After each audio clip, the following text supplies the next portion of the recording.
Moni abale ndalongo mwambo ya watu Yesu Kristu tulemegeza Mulungu nthawi ino chifukwa cha ukulu wake komanso kumuthokoza chifukwa cha zabwino zonse zimene amatichitira kuposeranso zimene watichitira mu nthawi ino makamaka potipatsa nthawi yoti tiphunzirepo mawu ake. Makamaka timayamikira potipatsa nthawi yotere chifukwa chakuti tikaphunzira mawu ake zimatithandizira kuti tidziwe chimene Mulungu amafuna kwa ife. Tsiku la lero tikhala tili kuona ena mwa maulosi amene amapezeka m'buku lathu lopatulika Baibulo, mene phunziro lathu lapatsogolo tidzakhala tili kuona mmene Mulungu adakwaniritsira ulosiwo. Koma tisanayambe kutenga ena mwa maulosiwa, ndifuna poyamba tiphunzirepo mmene Baibulo lathu lidalembedwera komanso mmene tingaligwiritsire ntchito. Zimenezi zitithandiza kuti pamene tipita ku phunziro lathu loyikika tikathe kulimvetsa bwino. Baibulo lathu lili ndi mabuku 66 kuchokera buku la Genesis kudzafika buku la Chivumbulutso. Mabuku onsewa ndi mawu a Mulungu kuchokera buku la Genesis kudzafika buku limeneli la Chivumbulutso. Timatsimikizira kuti ndi mawu a Mulungu potengera mmene Paulo adalembera m'bale wathu Timoteyo. Tikamawerenga pa 2 Timoteo chapter 3 verse yake ya 16 pali mawu otere: lemba lililonse adaliwuzira Mulungu ndipo lipindulitsa pa chiphunzitso, chitsutsano, chikonzero, chilangizo cha mchilungamo, kuti munthu wa Mulungu akhale woyenera wokonzeka kuchita ntchito iliyonse yabwino. Paulo pomulangiza Timoteyo adamuwuza kuti lemba lililonse adaliwuzira Mulungu ndipo limapindulitsa pa chiphunzitso, pa chitsutsano, pa chilangizo cha mchilungamo, kuti munthu wa Mulungu akhale wokonzeka kuchita ntchito iliyonse yabwino. Maonena kuti Mulungu adawuzira aunena kuchokera buku la Genesis kudzafika buku la Chivumbulutso. Mawu akuti kuwuzira mchichewa chathu ali ndi matanthauzo awiri. Kuwuzira koyamba ndi kuja kumene Mulungu adakugwiritsira ntchito polenga munthu uja woyamba Adamu m'munda wa Edeni. Tikamawerenga buku la Genesis 2 verse 7 pamenepo pali maonena kuti Yehova adatapadothira pasi nkuwumba ndipo adawuzira mpweya wa moyo mphuno mwace, munthuyo nkukhala wamoyo. Kuwuzira kumene Mulungu anakugwiritsira ntchito polenga munthu woyambayo ndi kuja kumene ngakhale inu ndine timakugwiritsira ntchito tikamagwereza moto kapena ngati kafumbi katitera pa thupi lathu timatha kuwuzira kuti kachoke. Kuwuzira kumeneku kuli munjira imeneyo. Komanso pali kuwuzira kwina kumene kuli ndi tanthauzo lotere. Kuti tikumvetse msanga kuwuzira kumeneku, ndiperekapo chitsanzo chomwe chidachitika kwa ine mbuyo ndili ku sukulu. Ndili mkalasi ku sukulu mu standard 2. Mphunzitsi adalemba samu imene adalemba kuti 2 plus 2 = tsono potengera kuti ine sukulu ndali nangoyamba kumene kudali kovuta kuti ndipeze yansala msanga yoti ndilembe pa samu imene. Ndiye ndikadali nikuganiza yoti ndichite mwamwayi kudali kuti ndili pafupi ndi windo.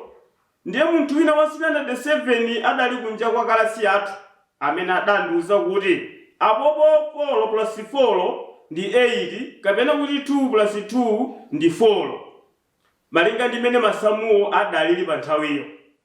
Ndiye ine ndidalemba zimenezo adandiwuza munthu wa ku sukulu wa standard 7 izo.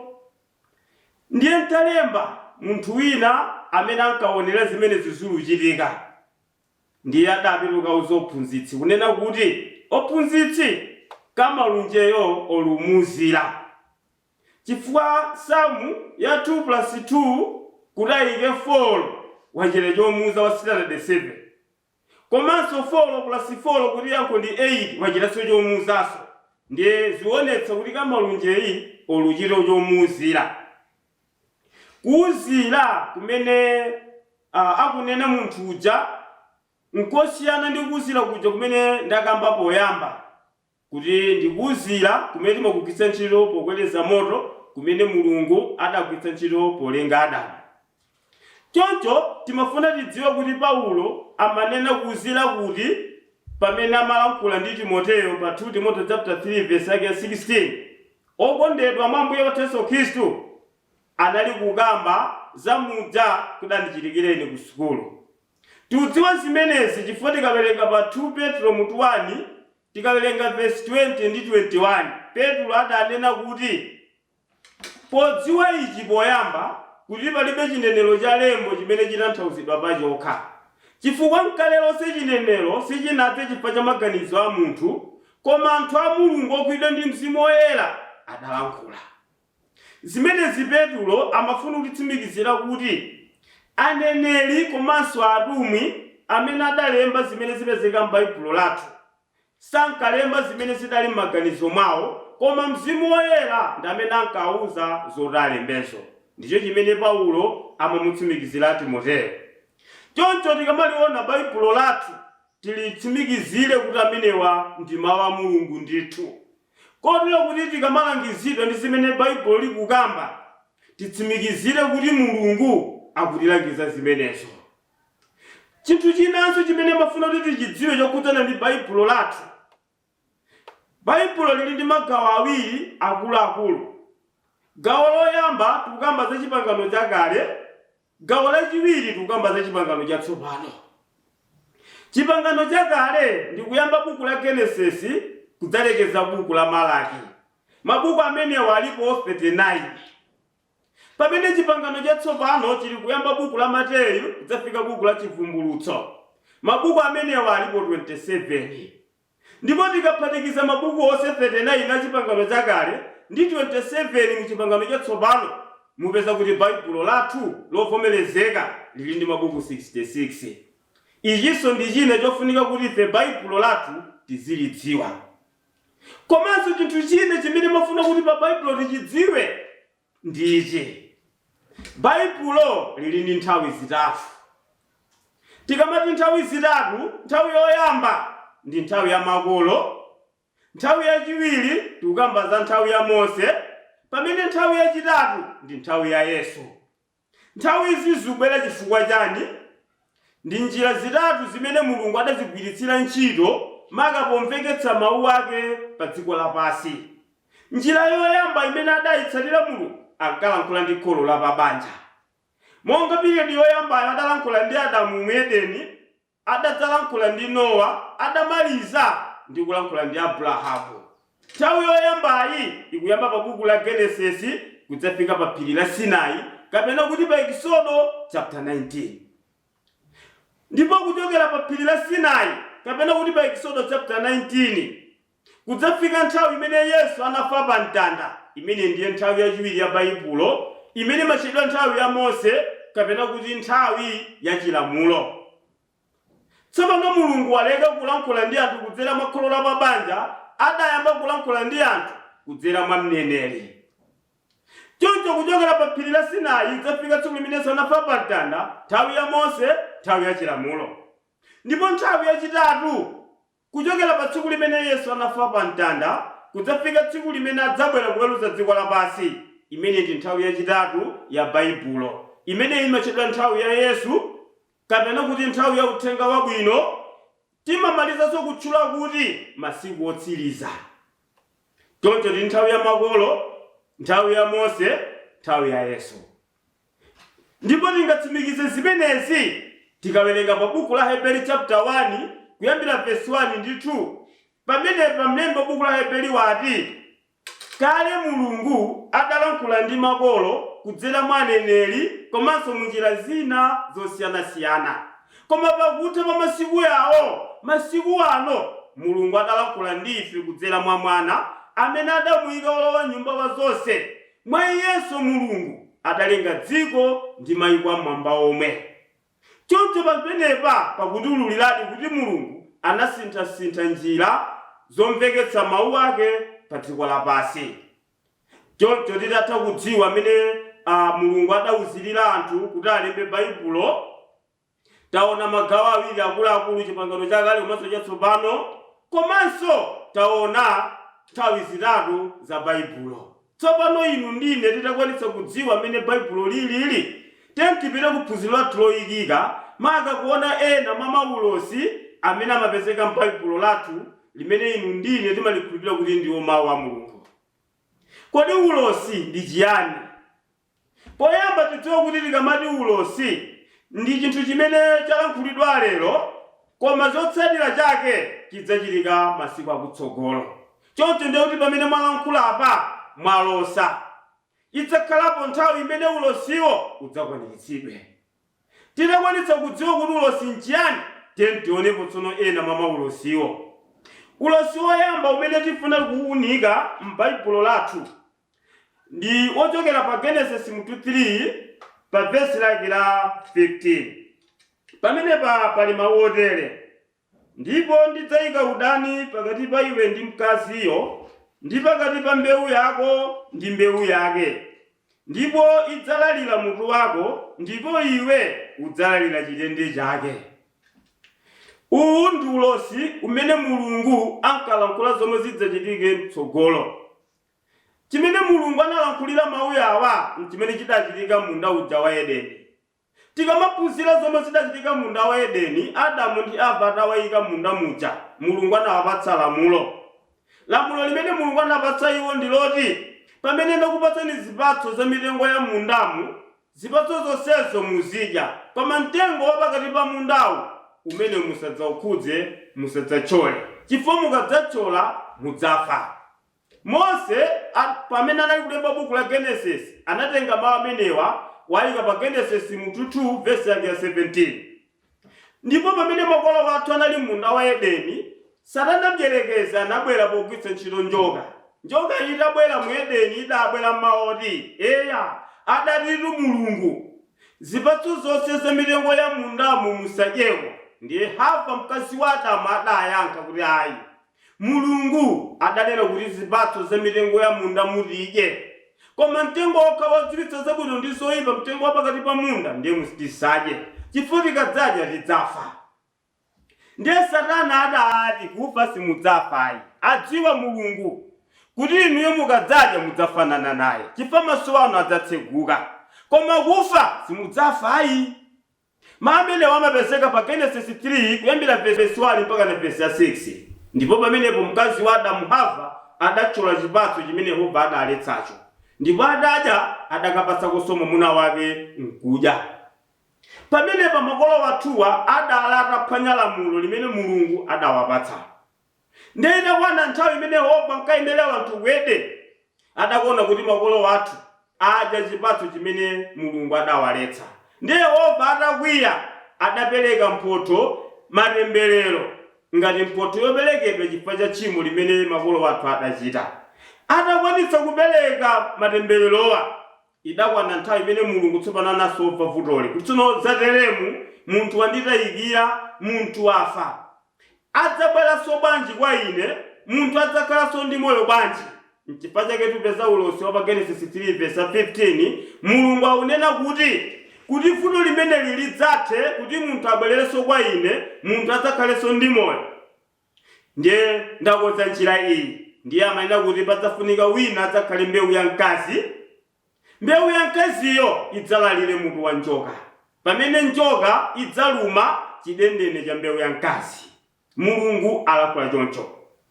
Choncho pamene tili kuona ulosi umenewu, tifuna tiphunzire ndi kudziwa kuti kodi mbewu ya mkazi imene Yehova anayitchula munda wa Edeni, imene ibwera kudzalalira mutu wa njoka, pa nthawi imene njoka italuma chidendene cha mbewu ya mkazi, kodi mbewu ya mkaziyo ndi ndani?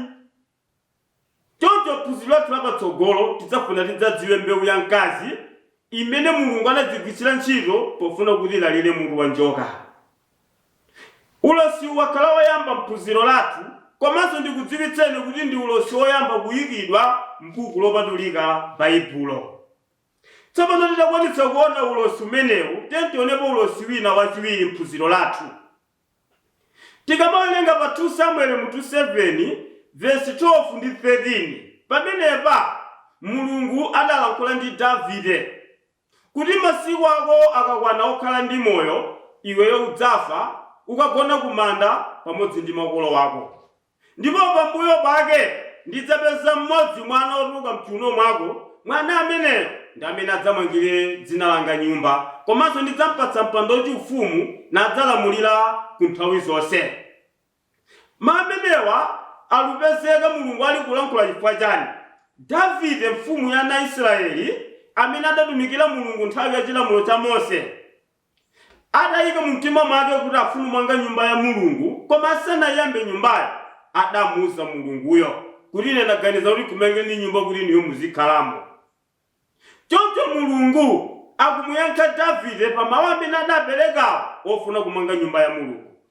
Ndiye Mulungu akumuyankha kuti ayi, nyumba yanga sumanga ndiwe. Icho chidzachitike pa nyumba yanga ndi ichi: iweyo udzafa ukagona kumanda pamodzi ndi makolo wako. Ndiye pambuyo ndidzatenge mwana mmodzi amene adzatuluka mchiuno mwako ndi amene adzamange nyumba yanga.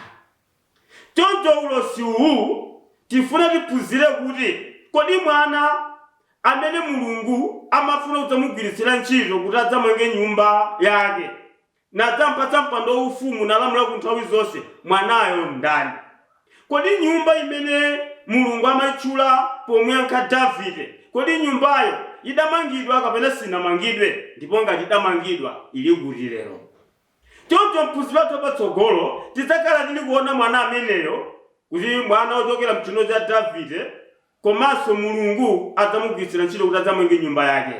Choncho inu chongofunika kuti tizikhala limodzi maphunziro olelewa osamajomba, kamba kuti tidziwe mwana amene Mulungu adamusayinira kuti ndi amene adzamange nyumba yanga.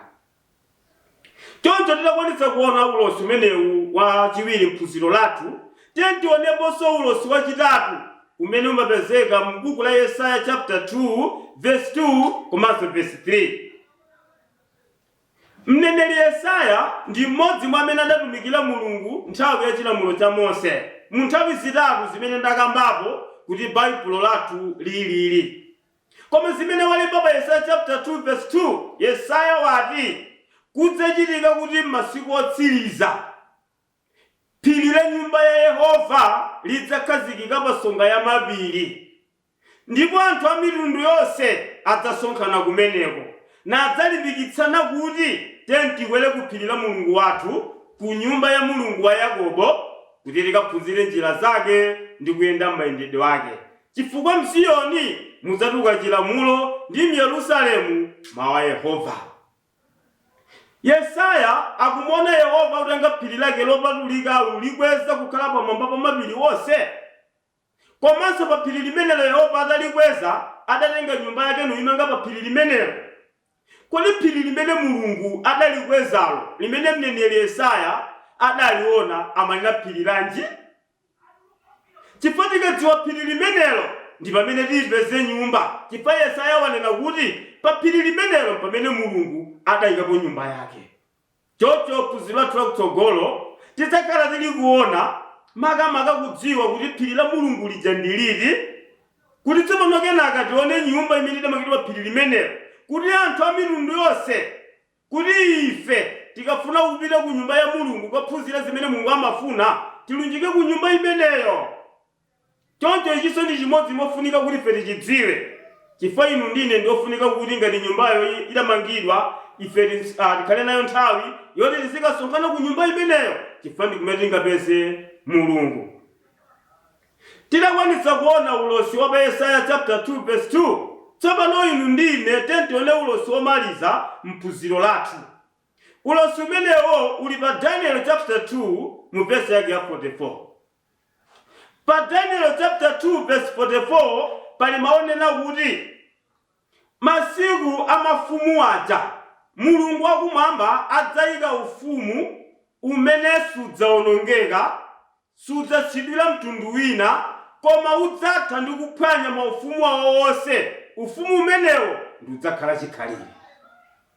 Mneneri Danieli anali kulosera zokhudza ufumu wa Mulungu umene udzafika nthawi ya mafumu amene Danieli ali kuwatchula. Ndi maufumu ati amene Danieli amati nthawi ya maufumu aja. Tikamawerenga buku la Daniel chapter 2, tilikumva kuti Mulungu Daniel analosera zimene Mulungu adamuuza. Anali kutanthauzira maloto amene analota mfumu Nebukadinezara, mfumu ya ku Babulo. Nebukadinezara mfumu ya ku Babulo adalota maloto mu nthawi imene iyeyo adakamanga Ayuda kuchokera ku Yerusalemu kuti akagwire ntchito ya ukapolo ku Babulo. Ndipo Ayuda atatengedwa ukapolo kupita ku Babulo, mmodzi mwa aneneri amene adapita nawo kumeneko adali Daniel. Ndiye tsopano Ayuda ali ku ukapolo ku Babulo, ndi pa nthawi imene Nebukadinezara adalota maloto yawo. Ali kutulo, Nebukadinezara adaona pamaso pake payima chimunthu chimene chidali ndi magawo anayi. Chimunthu chimenecho pa magawo anayiwo kapena kuti magawo 4, mutu wake unali wa golide, chifuwa ndi manja unali siliva, pamene mimba ndi chiuno unali mkuwa, pamene mapazi ndi miyendo chinali chitsulo. Chimunthucho chidayimacho, koma chili chimire koteroko kudapezeka kuti kubwera mwala wangozuka mphiri wosesemedwa ndi manja a munthu. Mwala umene udabwera kudzafika paja padali chimunthu, ndiye mwala uja udagunda chimunthucho. Chimunthucho chidagwa, pambuyo pake chinthucho chidayamba upereka. M'malo mwake chinthu chija chitapereka chidapezeka kuti chasungunuka chatha, sichidaonekenso. Tsono mwala uja umene udadzagunda chinthucho udayima pamalo pamene paja. Kenaka mwala uja udayamba ukula mpaka na udadzaza dziko lapansi. Mpamene maloto a Nebukadinezara mfumu ya ku Babulo adathira pamenepo. Ndiye atadzuka Nebukadinezara adafunitsitsa apeze anthu oti atanthauzire maloto, ena onse adasowa, koma mwamwayi Daniel adabwera pamaso pa Nebukadinezara kudzatanthauzira maloto malinga ndi mmene Mulungu wakumwamba adamululira chinsinsi chimenecho. Ndipo Daniel anena kuti mutu wa fano umene mfumu munalota ukuyimira ufumu wakuno ku Babulo. Pambuyo pa ufumu wanu padzabwera ufumu wina wochepa mphamvu ndi wanu, koma ngakhale udzakhala ochepa mphamvu koma udzawononga ufumu wanu. Ndi imene munaonera chifuwa ndi manja za silivazo. Ndipo pambuyo pa ufumu umenewu padzabweranso ufumu wachitatu. Ufumu umenewu ndi umene udzagonjetsa ufumu wachiwiriwo. Ndi mmene mnaonera mimba ndi chiuno za mkuwa. Ndipo padzabwera ufumu wachinayi umene ukuyimira mapazi ndi miyendo za chitsulo. Ufumu umenewo ndi umene udzagonjetse ufumu wachitatuwo. Choncho pali ufumu wa ku Babulo umene ukuyimira mutu wa chinthucho. Pali chifuwa ndi manja zimene zimayimira ufumu wa Medi ndi Peresiya, pamene mimba ndi chiuno zimayimira ufumu wa Giriki kapena kuti Helene, pamene mapazi ndi miyendo za chitsulo zimayimira ufumu wa Chiroma. Ndiye amati pambuyo pa maufumu amenewa pamene Mulungu wakumwamba adzayike ufumu wake. Ndi mmene munaonera mwala umene unabwera udzagunda chimunthucho. Mwalawo ukuyimira ufumu wakumwamba, ufumu wa Mulungu. Ndiye ufumu umene udzafika nthawi ya mafumu aja. Choncho Daniel akutanthauzira maloto amenewa. Choncho ufumu umene Daniel anali kulosera pa Daniel chapter 2 verse 44, ufumu wa Mulungu, tifuna tidziwe kodi ufumu umene udabwera. Ndipo ngati udabwera tingaudziwe bwanji? Choncho phunziro lathu lapatsogolo pamene tidzaona mmene maulosi awa adakwaniritsidwira, ndi nthawiso imene inu ndine tidzakhala titadziwa kuti ufumu umene Daniel adawulosera pa Daniel chapter 2 verse 44 udabwera kapena sunabwere. Izi tidzaziona maka mphunziro lathu lapatsogolo. Okondedwa mwa Ambuye wathu Yesu Khristu, taona ena mwa maulosi opezeka m'buku lathu lopatulika Baibulo. Taona ulosi wa Genesis 3 verse 15, ulosi wa 2 Samuel chapter 7 verse 12 ndi 13, taonanso ulosi wa Yesaya chapter 2 verse 2, tamaliza ndi kuona ulosi wa Daniel chapter 2 verse ya 44. Choncho phunziro lathu latsogolo tidzakhala tikuona mmene Mulungu adakwanitsira maulosi amenewa.